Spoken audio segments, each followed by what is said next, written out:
Thanks so much for joining us for today's event. My name is Jill Owens-Lee, and I'm one of the event hosts here at Powell's Books in Portland, Oregon. Before we begin, I wanted to encourage you to check out our lineup of upcoming virtual events by visiting our website at powells.com. One of the many upcoming events we're looking forward to is Claire Massoud in conversation with Hilton Owls about her new book, Kant's Little Prussian Head and Other Reasons Why I Write, tomorrow evening, October 26th. If you haven't already, please consider following us on Facebook, Twitter, and Instagram.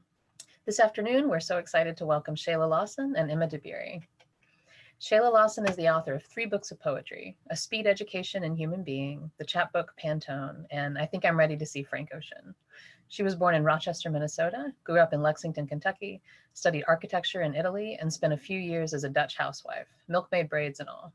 She teaches at Amherst College and lives in Brooklyn, New York. Lawson's new book, This Is Major, Notes on Diana Ross, Dark Girls, and Being Dope, is an insightful and riveting debut essay collection on the richness and resilience of Black girl culture. In this collection, Lawson introduces her fierce and humorous voice to the world as she shares a unique mix of personal stories, pop culture observations, and insights into politics and history. Lawson takes on workplace microaggressions, the trials and tribulations of dating, the meaning and pitfalls of Black girl magic, and much more. In exploring all of these issues, Lawson looks for the side of the story that isn't always told. Emma Dabiri is a regular presenter on BBC and contributor to The Guardian. She is a teaching fellow in the Africa department at SOAS and a visual sociology PhD researcher at Goldsmiths. Her writing has been published in a number of anthologies, academic journals, and the national press. She lives in London. Dabiri's new book, Twisted, The Tangled History of Black Hair Culture, is a timely and resonant essay collection exploring the ways in which Black hair has been appropriated and stigmatized throughout history, with ruminations on body politics, race, pop culture, and Dabiri's own journey to loving her hair. Through the lens of hair texture, Dabiri leads us on a historical and cultural investigation of the global history of racism and her own personal journey of self-love and finally acceptance. Deeply researched and powerfully resonant, Twisted proves that far from being only hair, Black hairstyling culture can be understood as an allegory for Black oppression and ultimately liberation. This afternoon's event will include an audience Q&A. Please use the Q&A button at the bottom of your screen if you'd like to ask a question. And if someone else has asked a question that you'd also like to know the answer to, please upvote that particular question by clicking the thumbs up button.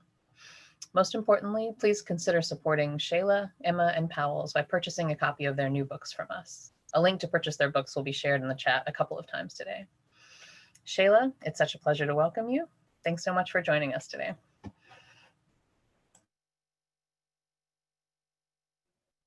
Hi, how are you doing? So I was just texting with Emma and she is on her way. Um, I think it's one of those things. So I used to live in the Netherlands, and one of the things that I remember is that daylight savings time is earlier in Europe and the UK than it is here. So I think that is where we got a little bit we had a little bit of a kerfuffle because it is supposed to be well right now like it's an hour earlier in the UK than what originally we were scheduled for the event to be in the UK, and so I'm imagining that the problem is the daylight savings time switch. So Emma should be along shortly. We were just going to talk, but while we're waiting for Emma, I am going to read a section of my book. I wrote quite a bit of the book when I was in or about Portland. And this chapter in particular, which I just had, and then the moment that I went for my phone, I lost it. But let's see what we got. This chapter is called Black Lives Matter Yard Signs Matter to Your White Neighbors. While I was living in Portland, Oregon, I was asked to teach To Kill a Mockingbird to a group of middle schoolers during a Black History Month freelance gig. The students were bright and eager. When I asked them what they knew about the history of racism in America, slavery, segregation, Jim Crow, and the civil rights, their arms shot up in the air resolutely in the endearing way we've all lost by our freshman year of high school. Miss Lawson, those are all things that happened in the South. The kids parroted in the ignorant haze that is how most kids in this country are taught to think about its racist past. But little friends, Miss Lawson is from the South, I answered. They scrunched up their noses and cocked their heads to one side. They didn't believe me. To their credit, I don't fit the image of what most people think a Southerner looks or sounds like, one concocted mostly from books and movies and inherited prejudices, but here I am. I grew up in Kentucky and went to college there. I once saw my neighbors hang a bobblehead toy of a black basketball coach in effigy after the team lost a championship game. I went to graduate school in Indiana, technically not the South, but a state that often vied with Kentucky for the dubious distinction of being the ancestral home of the Ku Klux Klan. My name is Michael Lynch, said a neighbor of mine on first meeting, as in Lynch. He explained to me that he was a descendant of the namesake. What Madam C.J. Walker was to the hair on black people's heads, this guy's distant relative was to, well, I stared at him. My eyes widened. Michael Lynch continued to shake my hand. I guess I could say this has been a theme for me, white people who believe it's better to stand directly in front of the racist history that connects us in order to prove themselves distinct from it. Yes, I told my wide-eyed students, Miss Lawson grew up in the South. I walked to the back of the classroom to place my hand on the fried drumstick shape of Kentucky on the wall mount. And so often she hears people talk about the South as if it is this place full of evil, racist, bad people. But I want you to know To Kill a Mockingbird isn't a famous book about the South. It is a famous book about America. An America in which less than 50 years ago, Miss Lawson would not have been able to be your teacher. Right here. I scanned the room of predominantly white upper-class students. How many of you have parents, grandparents, friends who are 50 years old? Half the kids raised their hands. What I knew that my middle school students didn't is that American racism has never been exclusive to region. I considered showing them a photograph from a 1921 edition of Portland's newspaper, The Oregonian, in which the Ku Klux Klan members in full regalia stand beside the mayor and prominent government officials. Chief Kluxers tell law enforcement officers just what mystic organization poses to do for the city of Portland. The caption reads. I thought about sharing the image with them, but I did not. Miss Lawson, it has come to our attention that some of our students have been disturbed by your teaching of To Kill a Mockingbird, the principal said after inviting me in for a chat. I'm so glad you mentioned it, sir. I have had my reservations about teaching a book with such mature subject matter to seventh graders. Mature? Ms. Lawson, that's beside the point. We're concerned that you're focusing too much on the racial elements of the book. The racial elements of To Kill a Mockingbird. Ms. Lawson, we've been teaching Lee's classic here for years now, and we've never gotten so many complaints. Our parents are unsettled by their children's interest in the racial nature of the book, and this is becoming a cause for concern. Which part? I said. Which part?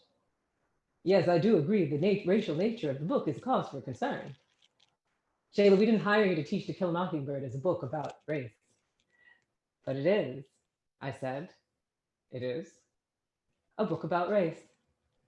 As an educator myself, I strongly disagree. If To Kill a Mockingbird is not a book about race, what is the story? He opened his mouth to answer, scrolling through his cursor in remembrance of the beloved novel, trawling through the high grass of Maycomb, Alabama with Scout, attempting to catch a glimpse of Boo Radley. He replayed his favorite scene from the iconic movie, Gregory Peck's closing argument, its monolithic depiction of white goodness firmly ensconced in his mind. It can be hard to talk to people like this. People so squarely convinced they stand on the right side of the racial divide, they will do anything to protect it. We've migrated into a time in which it is more important for people to feel not racist than it is for them to act not racist. It also makes me miss the time in my life when people felt entitled enough to spew their racial hatred from their neighborhood porches. Or maybe not. Our country's last 10 years have offered up enough new atrocities that I needn't feel wistful for blatant racism, as if it's some distant recollection of the past. We are clearly not in a post-racial America, stated publicist Rachel Nordlinger on the Melissa Harris Perry Show in 2013. We're in a post-Trayvon Martin America. As much as it pains me to use the death of a boy the same age as many of the students I've taught over the years, as the touchstone of an era, I feel she's right. After a few months in the city of Portland, I decided to move to the chic suburban neighborhood of Laurelhurst. I knew little about it other than the apartment that I found was stunning. A gut renovated basement unit with a large kitchen and walk in range shower with slate floors. The beauty of the apartment's interior and the building's exterior awed everyone who saw it, including the Ethiopian Lyft driver who pulled up to the house to drop me off. "We've finally made it," he said. "I rent," I assured him, "and just the basement." "Not for long," he responded. I smiled and gave him a tip. I must admit that for a time the apartment did feel like an achievement. A few months before I finished graduate school, I visited Portland for the first time.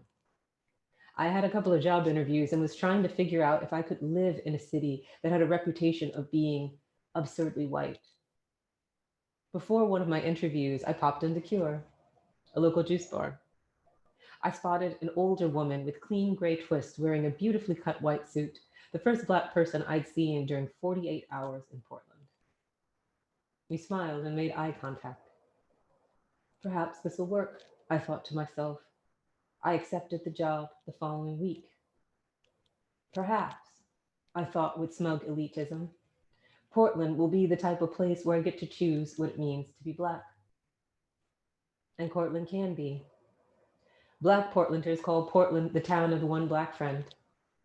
If you're tired of living in places where other Black people ask you to pull out your Black card, Portland could seem like your kind of place. It has a thriving community of Black artists and Black Nike, Adidas, Intel corporate employees. Blacks hand selected to accessorize Portland's pretty, liberal, utopian landscape. Portland is small enough that you can curate your own Black experience. But Portland counts on people of color to believe that our living in Portland makes them liberal and accepting, and us unique and exceptional. Portland counts on us to cover up the targeted attacks on its Indigenous, Black, Asian, and Latinx communities that it continues to make and has for centuries. I didn't go looking for a Black neighborhood to live in because I was told Portland had no Black neighborhoods, something I found momentarily liberating, that I didn't have to choose a neighborhood segregated by skin color. It took me nearly a year to learn enough about the city's history to understand what people meant when they said these neighborhoods didn't exist.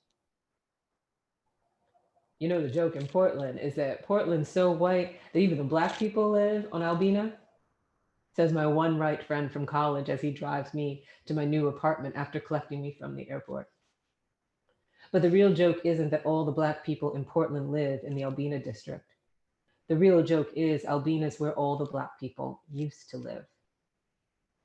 Oregon was established as a white utopia on the North American continent. Laws prohibiting Black people to take up residence in the region go back to 1844, 15 years before the West Coast Territory ever became a state. In service to its long, original utopian mission, Oregon kept the zoning laws regulating people of color to specific neighborhoods on the books well into the mid and late 20th century. For instance, it was still officially legal to beat a Black person found in the street after sundown until 1996. From 1890 to the eve of World War II, Albina was its own city, not a Portland neighborhood, and home to the majority of the region's segregated African American population. Even after Albina was absorbed into Portland proper, the district was one of the only 5 places where Black people were legally allowed to live. By live, I mean rent homes. Although a few Black families managed to purchase property, the houses in Albina were primarily owned by wealthy whites. Despite Oregon racism, Albina became home to thriving Black businesses as well as families. But what remains of that history now is mostly Albina Avenue, a gentrified residential area largely indistinguishable from the streets that surround it. The Albina district, however, was not the first casualty in Portland's war to keep out its Black neighbors. That dubious distinction is left to Vanport. About a year in my time in Portland, I finally nailed down a full-time job at a digital marketing firm working as a content writer and creative strategist, whatever that means. The job drew on a combination of the skills I'd acquired as a freelance writer, designer, and educator. I got pretty good at it. I was put in charge of a couple of copywriting employees, and it was during a check in with one of my staff members that I learned the company was working on a branding campaign for the Vanport Jazz Festival, a Vanport Jazz Festival headlined primarily by white acts, most of whom weren't even jazz performers. Given how white Portland is, a predominantly white jazz festival might not feel like any particular atrocity. But Vanport, the location the festival organizers chose, was a disappeared city of Black Oregonians and the site of one of the most horrific erasures of Black Americans in the entire 20th century. And the fact you've probably never heard of it shows how deeply the West Coast racial issues get buried. Of course, the history of America is nothing if not the stories of the bones of dark people buried beneath a gentrified landscape. Take, for example, the New York City African Burial Ground below the buildings of the New York City Commission on Human Rights, or the Narragansett Burial Ground located underneath a pristine suburb in Rhode Island. But unlike these sites, Vanport was not an unearthing of our dead, but an intentional burial of the living. During the 1940s, Black people moved to the southern US from the southern US to the north, like me, Midwest, and Pacific Northwest as part of the Great Migration. Vanport, located just north of Portland's Albina district and south of Vancouver, Washington, became a popular destination during World War II because of the shipyards along the Columbia River and because it was one of the few places in the country offering all of its employees equal pay, regardless of race. The shipyards employed so many people that the government built wartime public housing for the migrants. Oregon, a state whose racist policies made it impossible for Black people to live there, went from having about 1,800 Black residents in 1940 to more than 15,000 by the time the war ended, in Vanport and Albina alone. Vanport had become the second largest city in Oregon and home to Vanport College, which later grew into Portland State University, which I actually used to teach for, by the way, and to the largest federal housing project in America. Vanport's Black shipyard employees were essential during the war. But when the war ended and the shipyards closed, Portland wasn't particularly keen on its new dark neighbors.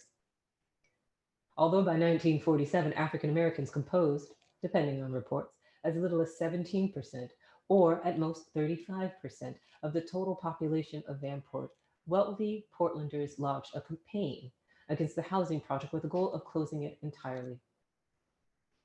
Portland, a city that had, up until that time, maintained its idyllic image as a white utopia, considered the Vanport housing project a physical manifestation of the Black public scourge. Vanport was also home to war veterans, Vanport College faculty, white shipyard workers, and all of these men's families, as was reported by Portland newspaper The Oregon Journal in articles and op-eds during the time, which refuted Vanport's presence as a crime-infested community eyesore. But unlike these white inhabitants, many of whom moved into Portland as shipyard employees, sorry, many of these inhabitants who moved into Portland as the shipyard laid off employees. Portland's strict regulations around where Black people could live made migration into the city almost impossible. On Memorial Day in 1948, the two rivers that flanked Portland and Vanport, the Columbia and the Willamette, reached flood height. Vanport lay in the basin of a flood zone, and Housing Authority of Portland, HAP, officials knew that the cheaply built tenements wouldn't survive the flood. But they did not say this to its residents. In fact, on that Monday, with the flood imminent, Vanport residents woke up to signs posted all over the neighborhood reading, "Remember, dikes are safe at present. You will be warned, if necessary, You will have time to leave. Don't get excited. Literally. Hap posted signs that read, "Don't get excited," instead of flood warnings required by law, or saying nothing at all. Residents only found out about the imminent destruction of their homes because a group of Vanport college students who had been researching the dam came to collect the equipment they'd been using so it would not be lost in the flood. The people of Vanport managed an emergency evacuation in 35 minutes. That was all that separated them from imminent death.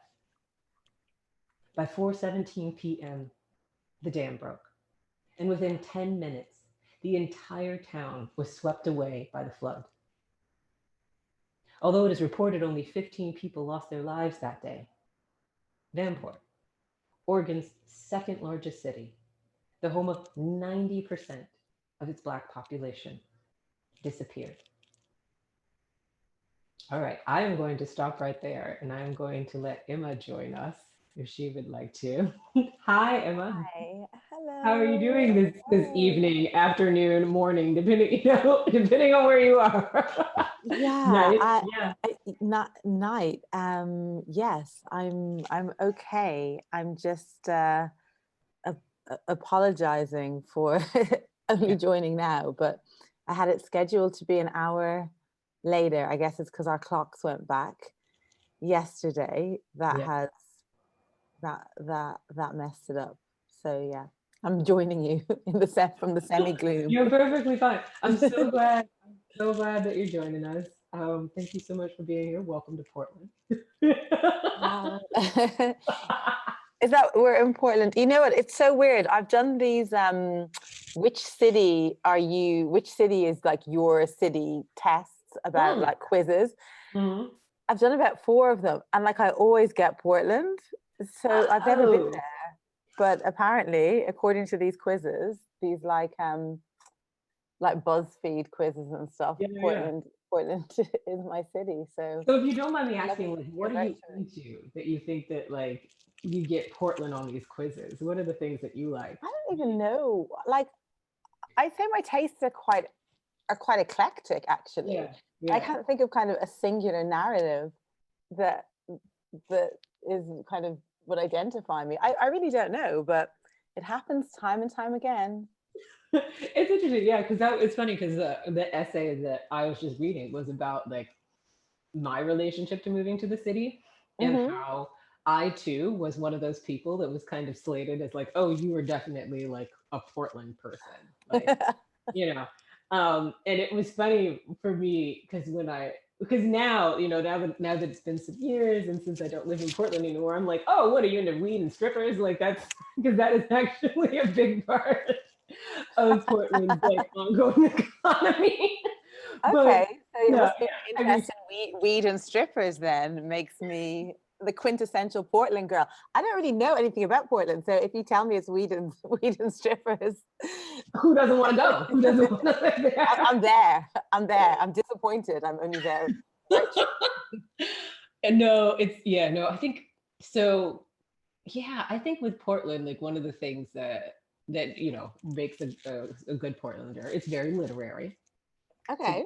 very a literary person, I think. But um, there's a lot of like socially conscious emotional activity. So it was the first time that I went to a lot of like it was the first time I started using like the term BIPOC. It was the first time that I was going to BIPOC Okay. potlucks, like there's a lot about it that's cute. There was always on the weekends, I was always at somebody's art show.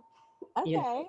somebody was always, like rolling around in paint and putting themselves on a wall or having some really discursive lecture about, other people's art. So, like Sounds like these sound like your sounds thing. like a vibe. Yeah. So, weed and surfers is just like, it's just the icing on the cake. Although I'd say one of my favorite is I went to a Halloween strip show Okay. in Portland, Hmm. in which um, all of the women who worked there just went they went bananas with set and costuming and character, and you just walked through the whole house. But what was so funny about the house, because it's Portland, is that it was actually a weed dispensary connected to a strip club. So they transformed the floors of the weed dispensary into this laboratory, to make their Halloween. It looks like you have a trip on your hands, and we haven't even started talking about how good the food is. I have so I was like, what? Yeah, it's just often when you hear things about, I don't know, like London just comes up up lacking in some ways, Not the same. Most of us would still want to be over there, so don't. Yeah, maybe it's the grass is always greener kind of vibe. I can hear a little like rattling sound from you that I'm really liking. Is it something, is it like a bead? I really like the sound. It's like really soothing. That's actually really funny, because I think it's probably my hair, which is, basically a great segue into anything that we want to talk about. I'll move my microphone down. Yeah. No, I liked it. I found it quite soothing. I thought maybe it was like beads or like a jangly bracelet or. Well, yeah, I think it's hitting the back of my locks. I was they have their own music. So let's see. You're always working on like a million things. I think you recently finished a documentary project.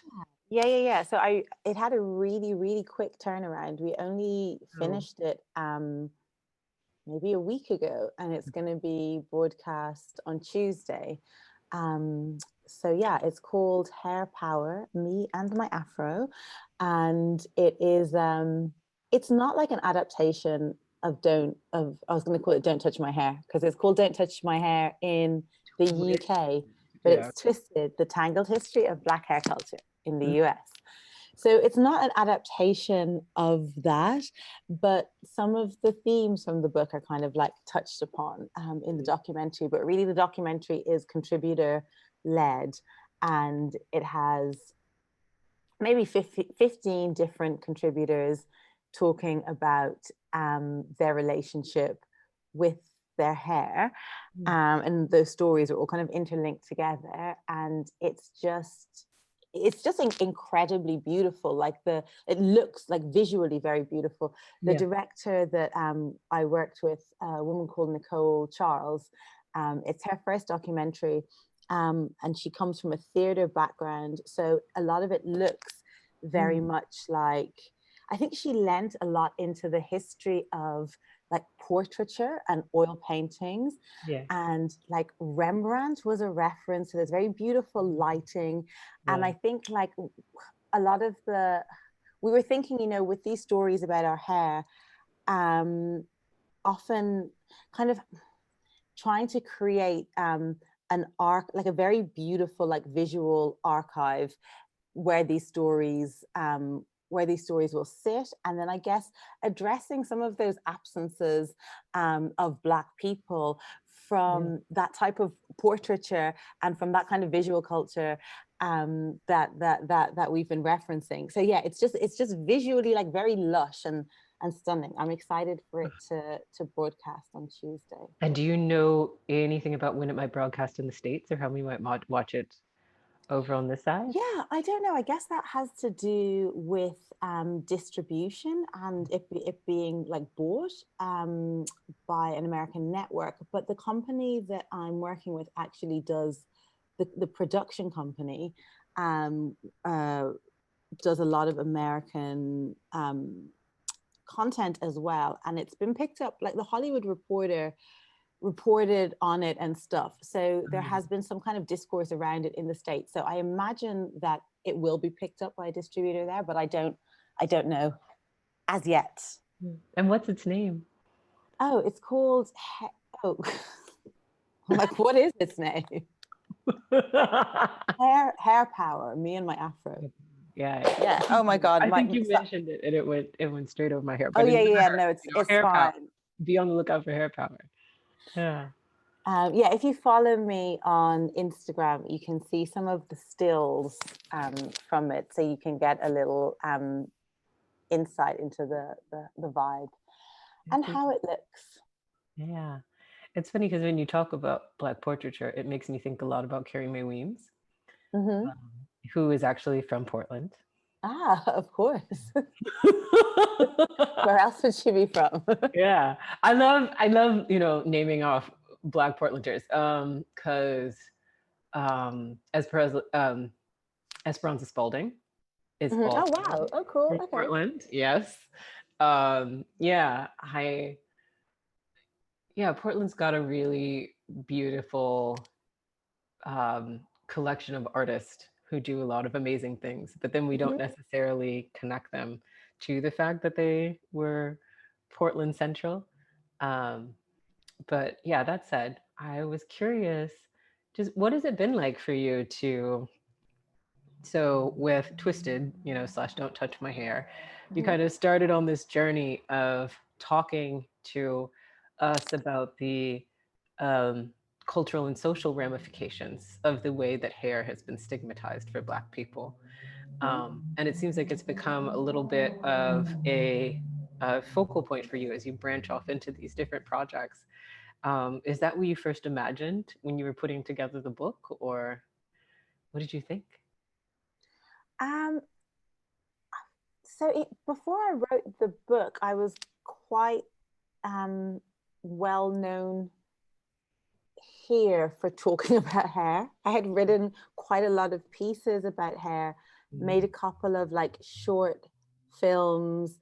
I had done various things in the with this subject matter, which is kind of what led to the book in the first place. Um, but I guess off the subsequently to the book, like a lot of stuff has picked up with hair. Like there started to be basically there was a lot of media attention around the rate of school exclusions that we were having in the UK for children of young people of African descent. This conflict that seemed to be like very frequently emerging around hair, and lots like really kind of shocking amount of young people being excluded from lessons and from school and being punished basically by these hair regulations and uniform policies that were going on to have like, a big kind of knock-on effect on their school performance, their relationship with the schools. And it starts off, with something that kind of seems relatively minor, but has this kind of like, this knock-on effect. So I became kind of involved in some of the work around that, and actually kind of inadvertently, because this hadn't necessarily been something that I had like planned to do, but became involved in campaigning actually for there to be legal protection for Afro-textured hair in this piece of legislation that we have in the UK, which is called the Equalities Act, which makes it illegal to discriminate against people on the basis of their race, but within race they only identify like skin color. So I was just like, well, if hair was also named within that legislation, then there'd be more protection for these students and for all of these incidents that happen both in school and in the workplace. So because the book had been quite influential in, I think, changing a lot of people's minds and how they thought about hair. Like I had quite a few head teachers, I think you call them principals in the US, but who'd reached out to me and said that reading the book had given them this deeper understanding of like the meaning and significance of Afro hair, and as a result they had like changed their school policies. Recently the army here changed their policy around Afro hair, and my book was also kind of like cited as being instrumental in that. So because of that I started like campaigning and whatnot, and so my work around hair has kind of developed, and I'm involved in lots of other hair related projects. Yeah, So, related. No, and the book is beautiful. I think, thank you. no, absolutely. One of the things that was really important for me in the process of reading it, which has also been a big part of my experience of this kind of, home isolation, is the reclamation of things that have been lost because of living in enslaved, colonized, um, imperialistic societies. And Hmm. so how much of our identities that has shaped, irrespective of our initial origins. And in particular, being a Black person and not connected. So, for instance, I was thinking about your book this weekend, knowing we had this coming up, and just walking. I live in Brooklyn. I live really close to Flatbush. I was walking through Flatbush and just noticing the choices of people and hair, because there's a lot of hair salons on Flatbush. And so watching people come out often like in their slippers to like put extra money in the meter, or to just like grab a bite to eat while they're mid hair, and seeing all of these styles that you talked about linking directly back to Yoruba traditions, Hmm. and never really, always being rooted in this idea of braiding and locking and all of these different things that I'm so used to participating as somebody with natural hair, but then never really thinking deeply about the stories that these choices make. Without your book, I wouldn't have thought about, the average dude that I know on my block getting his cornrows done and thinking about how close they are to like representations of like Zulu warriors, Hmm. and the ways that they would adorn themselves in order to prepare for different ceremonies or prepare for different, different initiation rites. And that was just really beautiful to me. And I love the way that you talk about it as not the past, but futuristic. Hmm. That it's this ongoing link that um, African diasporic culture has to what is next. And that's why we see this this perpetual reiteration of the things that we create, is because we are, which I always like to say that Black women are from the future. Like, I Yeah. think so often, like that's the place where I often hope the most that we're going to be appreciated for Hmm. what we leave behind. But Hmm. yeah, I mean, I could prattle on like this forever. I'm a big fan of the book. I'm a big fan of what you do. Um, Maybe we want to answer a few questions that people have. Yeah, The two of us. sure. Sure, sure. And if you have additional questions, I see a question from Caroline Anthony. We're getting ready to answer that. Thank you. But please pop your questions in the Q&A, because we are here to answer them. But time is always of the essence. So throw us a few questions and we're going to start answering. So Caroline Anthony asks us, what were y'all's college majors? I appreciate the y'all, Caroline. Um, and did y'all always know that you wanted to be writers? So Emma, what are your thoughts?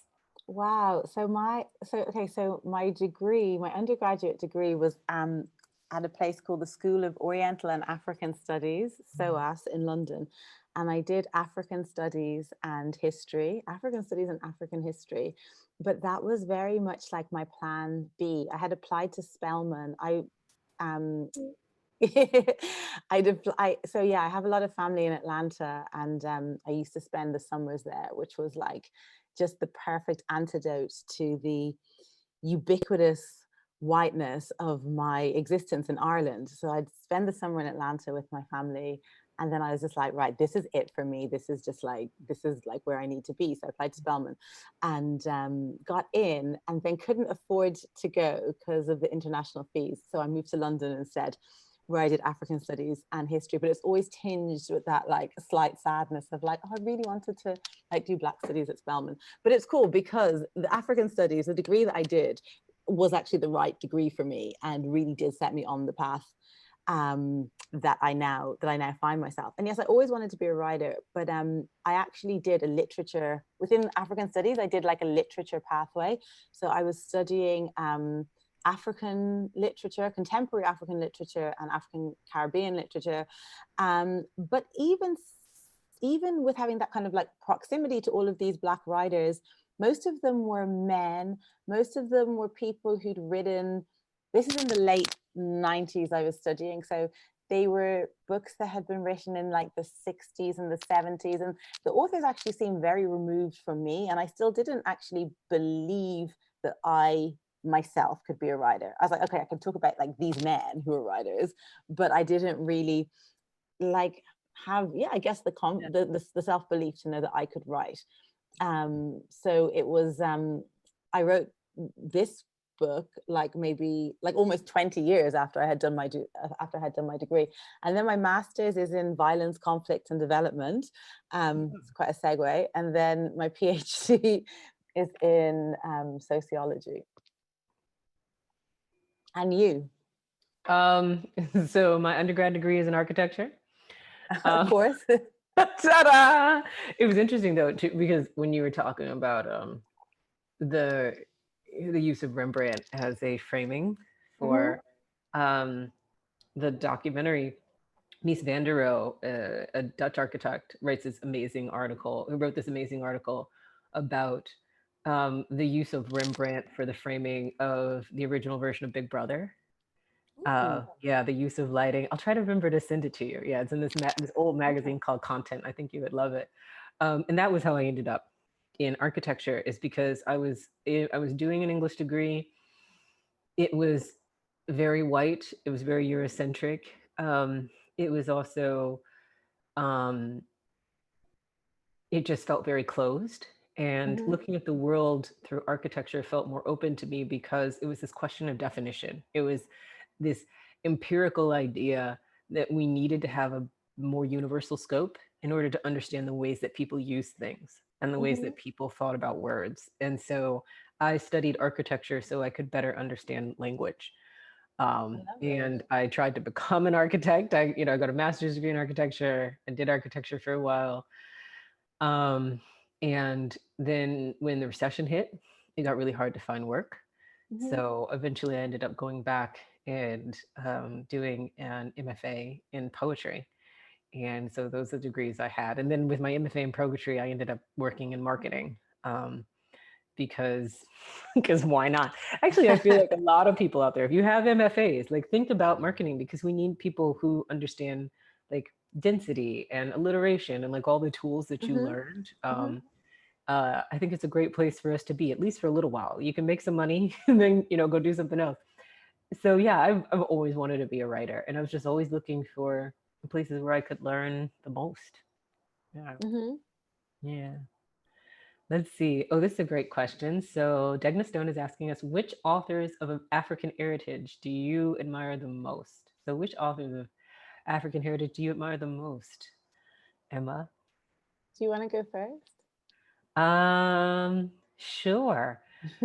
I don't know. It feels cliche, but Chinua Achebe and Frantz Fanon were two of the first writers of African descent that I ever read, that gave me an understanding that writing could be separated from slavery. Like reading about colonialism was different for me as an African American than reading about slavery. And that was when I was in high school, like very formative to me in terms of what I wanted to write as well. I am God, my brain. I was thinking, I was thinking about the book Maru, which I think, I have so many names in my head, but I think it's Bessie Hurd. I'm forgetting. Zimbabwean author. Like that book was really pivotal for me when I was reading. And then if I just think diasporically, there's a lot of, like we have Braithwaite, a lot of the Caribbean poets. In the contemporary, I think a lot about Chimamanda Adichie's Americana, African American, Toni Morrison, Octavia Butler. I also love a lot of the contemporary Afrofuturists. So N.K. Jemisin, who's like lives in the neighborhood. She's not too far from here. And also, recent MacArthur Fellow, which is always exciting when our geniuses get recognized as geniuses. Yeah. On that vein, like Jacqueline Woodson, I'm not a huge YA person, but just contextually, she puts so many of our stories in like this really beautiful, dense package. Jessamine Ward. I mean, I could do this forever because there's so many. Yeah. That's why I asked you to go first, because I was like, I actually find this question like incredibly difficult rather. And I feel like it goes with different stages of my life, you know. It's like my childhood ones, my teen ones, my younger woman ones, like my current ones. But I would say like so as a child, as a young child, I read like a lot of African American like children's books, and I have like a great affection. I mean, it was just like, it was my refuge, and it was like a lifeline for me, because I grew up in like Ireland in the 1980s, and I can't even really begin to express to you like how incredibly white it was, and how often hostile it was. So I kind of like escaped into literature, and it was really African American children's literature that I often found, you know, like the community that I didn't have in real life. So I really loved when I was little, I really loved Rosa Guy. It's like a Trinidadian American author. Yes. I was ruined by some of her books in middle school. I get it. Yeah.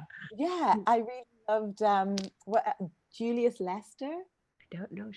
So he actually passed away recently, but he wrote like, I remember he wrote this book, to be a slave, which was narratives from people who'd been enslaved, but he'd kind of put it all, it was a children's book, but it had these narratives from people who'd actually been in slavery. And that was like, I read that when I was about 10, and that was like incredibly like, that book just really stayed with me. As I got older, more into my teens, like Toni Morrison, and then Toni Morrison has been like an enduring love affair. In terms of African writers, certainly when I was doing my degree, a Zimbabwean author called Dambudzo Marachera, who's he died actually like very young, so he only really has these two books, Black Sunlight and The House of Hunger, but they're very like anarchic, and I would say they're like punk literature.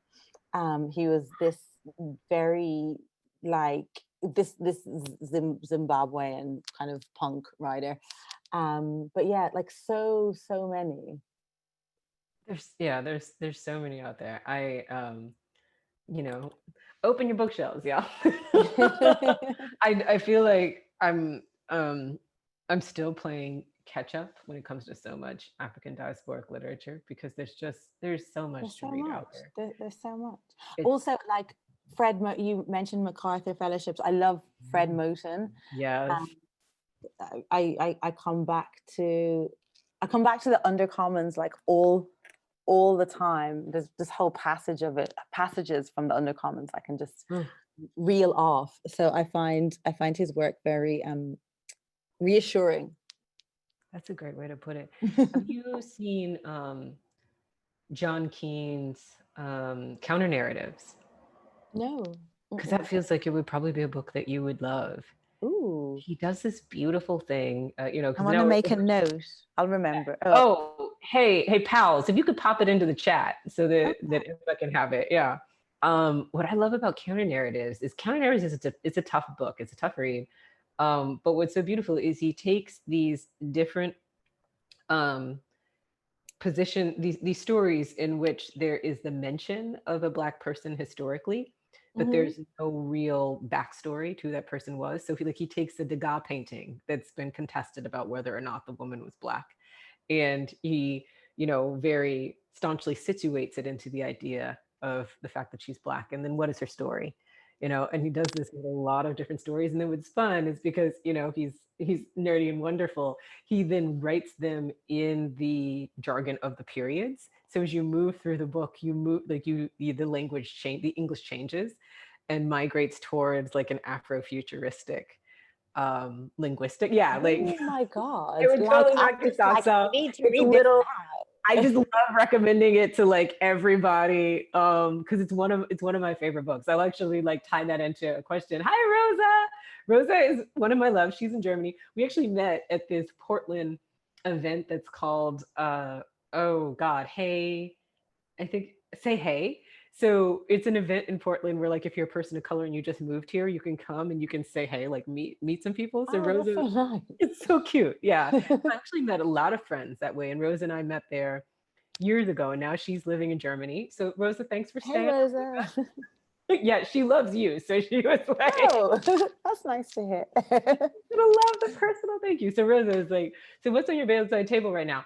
Rosa, I am doing some interesting stuff with reading right now. So I have been reading a lot of like therapeutic kind of study or self-help books. So I just finished like The Drama of the Gifted Child.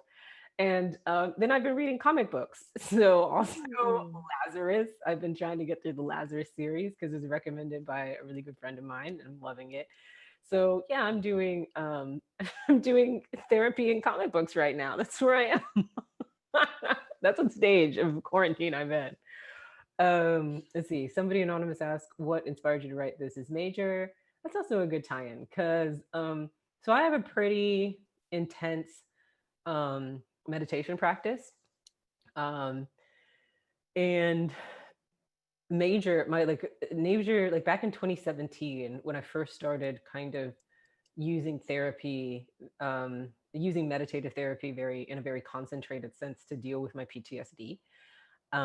Major was an idea that came to me. I heard in really spending a lot of time with myself and inside of myself that the thing that I'm meant to do is create more protection and channels for Black women. And so Major was one of a series of books that through that first like integrated meditation practice, I realized was my purpose. And the reason why I wrote Major the way that I did was because I wanted to kind of create a primer for the experience of understanding Black women, at least from my lens, like the way that I'm going to write about the experience of Black women. So, Coleman, this kind of like answers your question as well.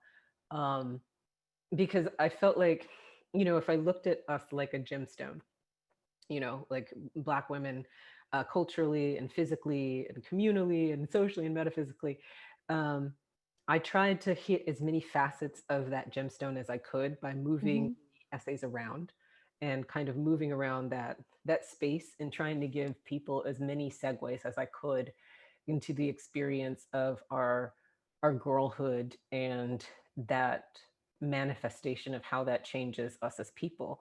I did a reading with Destiny Birdsong a few days ago, and one of the things that she mentioned in a conversation with one of her girlfriends is like how one of the things that's such a travesty when it comes to people like, looking at like Rachel Dolezal in this conversation of that racial transference.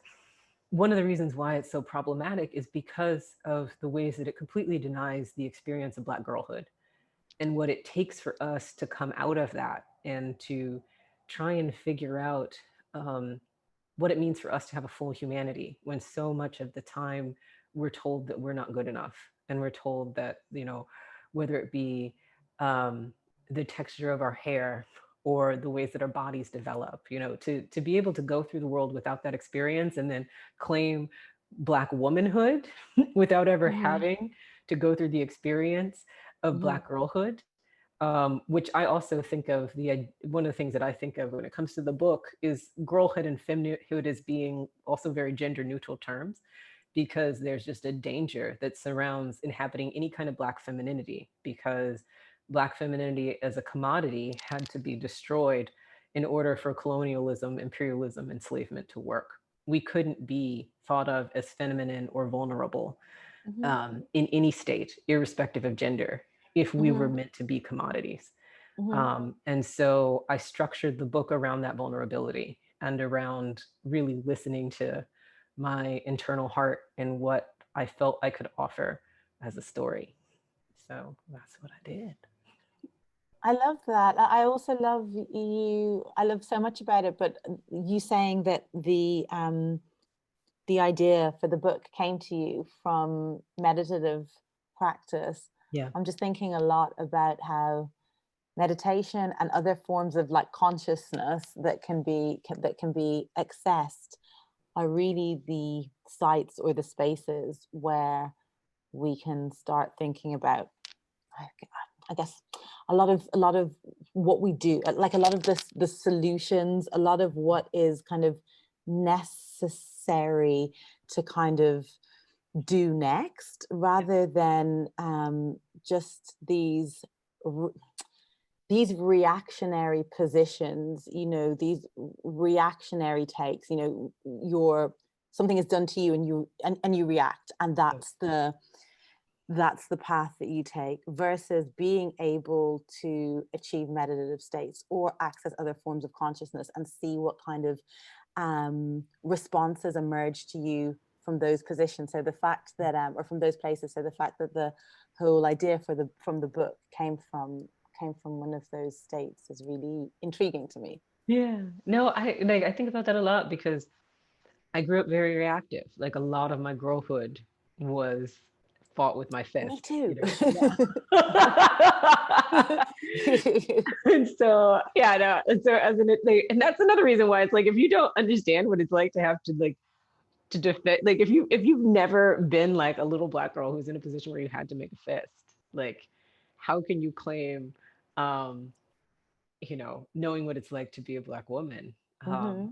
But yeah, that said, like I had as an adult, I just hit this point where I realized I needed to learn how to trust and receive.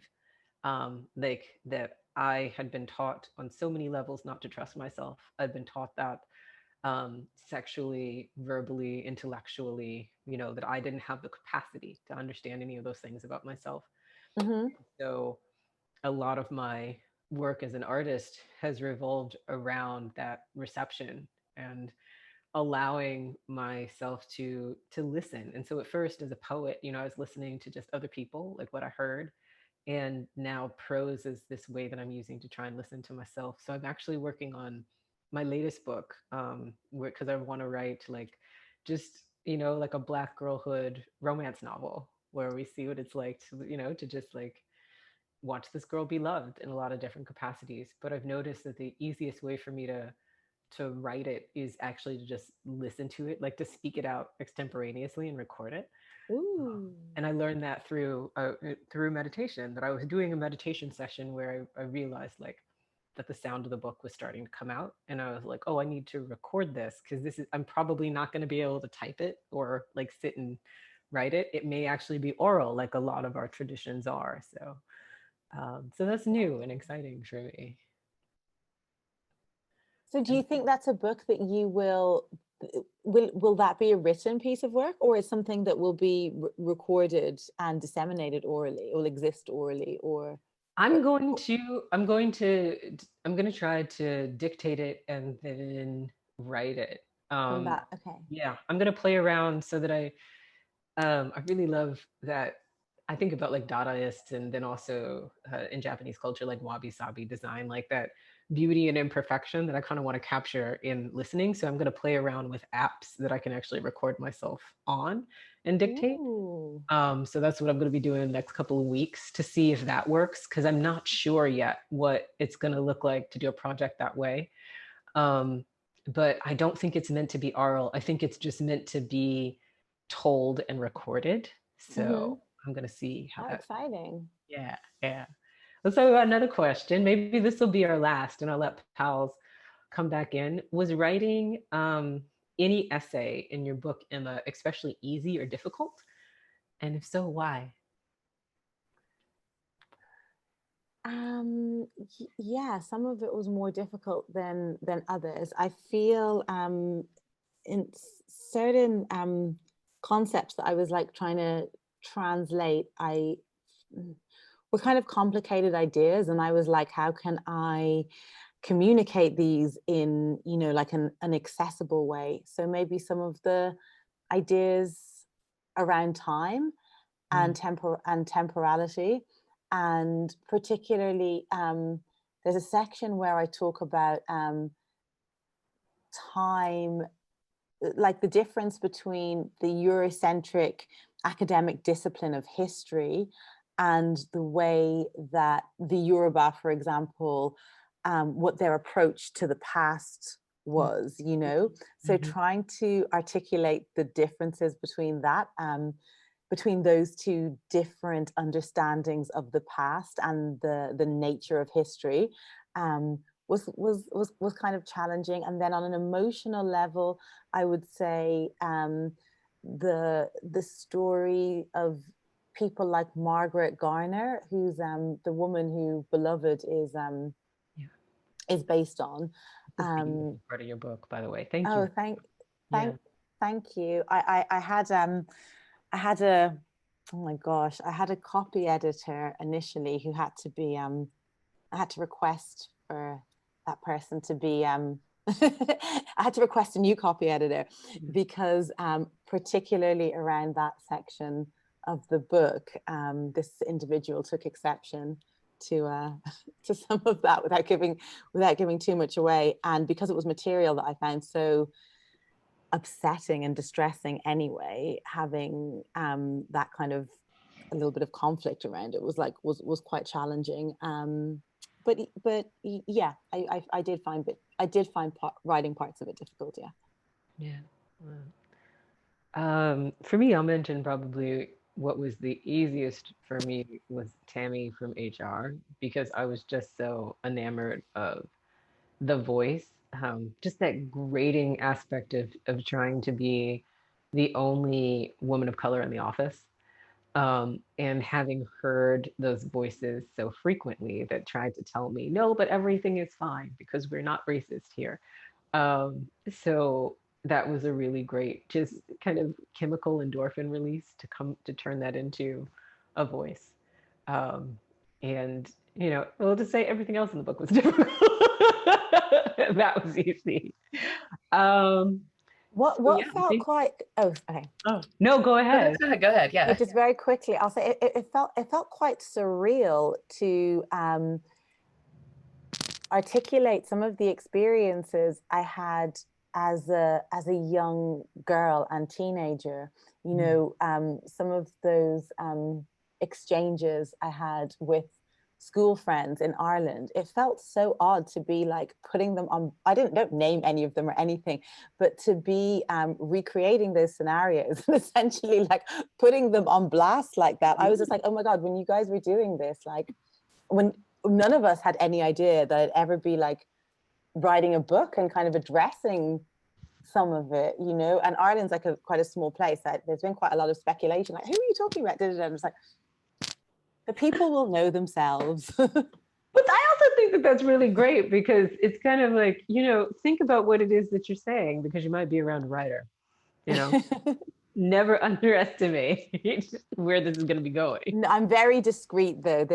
No one would ever be identifiable. And there's also a lot of stuff like that I also would never say that is actually really great material that I think maybe another writer might use. Yeah. But I'm very discreet. Tell me, I have no secrets.